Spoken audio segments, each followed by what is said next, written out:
Hi, everyone. I am Linda Wellbrock, the founder and CEO of Leading Women Entrepreneurs and the Force for Change Awards here in New Jersey. And we have a very special guest with us today, Carolyn, Beauchamp, the president and CEO of the Mental Health Association in New Jersey. Congratulations, Carolyn, for being an honoree this year and for providing such impactful work during one of the most challenging times in history. So welcome. Thank you so much. I'm very honored to be receiving the award, and I'm so pleased to be able to get the word out and to be connected to your association. Great. So let's start with, what is your mission and the mission of the Mental Health Association here in New Jersey? The Mental Health Association is a statewide advocacy organization devoted to providing advocacy, training, and education for people suffering from mental illness and or substance use disorder. Right. It's such a powerful mission. And right now, again, through this last, year, I can't imagine all of the challenges that you must have seen firsthand. So how did this pandemic impact you as a leader and as an organization?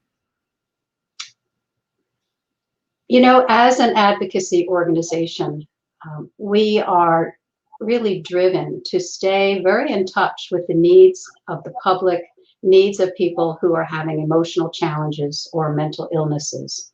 And we are, because we are statewide and because we have a call center, we are very in touch with disasters as they happen, and part of our charge is to respond to them. So as this disaster started to unfold, we were contacted by FEMA and asked to extend what we already do, information, referral, and a variety of groups across the state to fill out some of the needs, figure out what the needs are that people really have as a result of the pandemic, and start meeting those needs. So we took what we did and moved everything to a remote capacity, which allowed us to do even more groups and even more response to disasters. So it has been a very important and dynamic process that we've been able to expand to.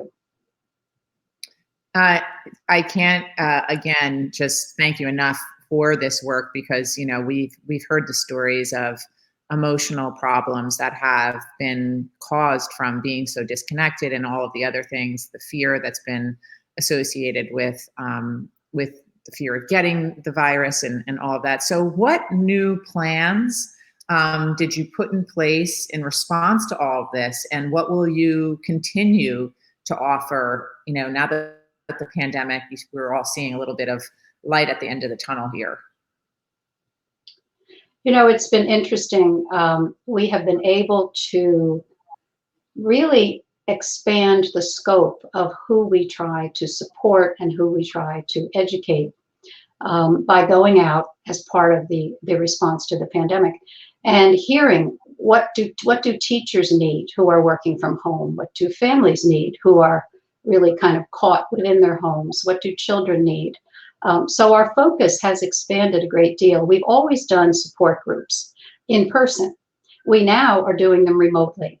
And the whole telehealth aspect, I think, has just grown our ability to reach people, to educate them, and to expand the scope of what we do.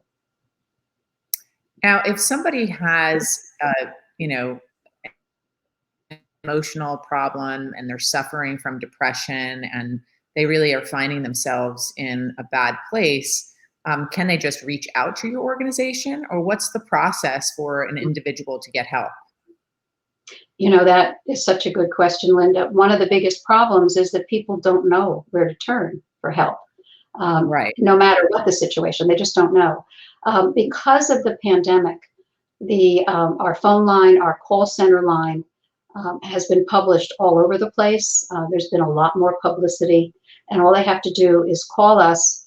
We are there to hear what the problems are, how to direct them, help them understand what they need to be looking for.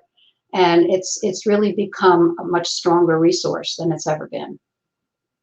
So is this, a place where the resources are provided for free, or is, at some point, is this going to, I can just imagine that there's so many unemployed, uninsured individuals in our state right now that need help, right? And so are there any barriers to entry? Anybody can call, anybody gets help, and is that how it works?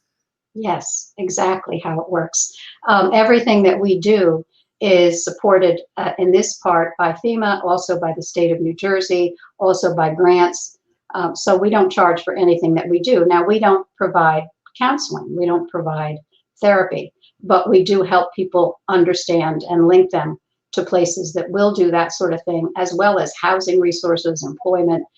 We can always refer people to be helpful to them.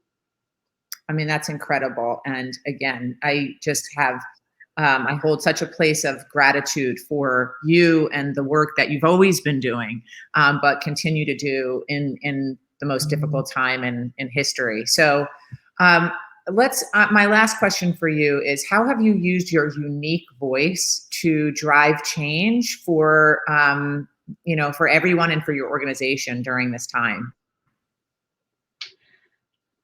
I think that my unique voice is based on my belief that you start by listening to the population you're trying to serve. And I started out listening to people with the most serious mental illnesses, working at Greystone Psychiatric Hospital over 30 years ago. And I have held that as the best way to do advocacy. You listen to what people need, you listen to what they want, and you use that as your foundation to craft the force for change that you really want to make. And so far, it's stood us in very good stead.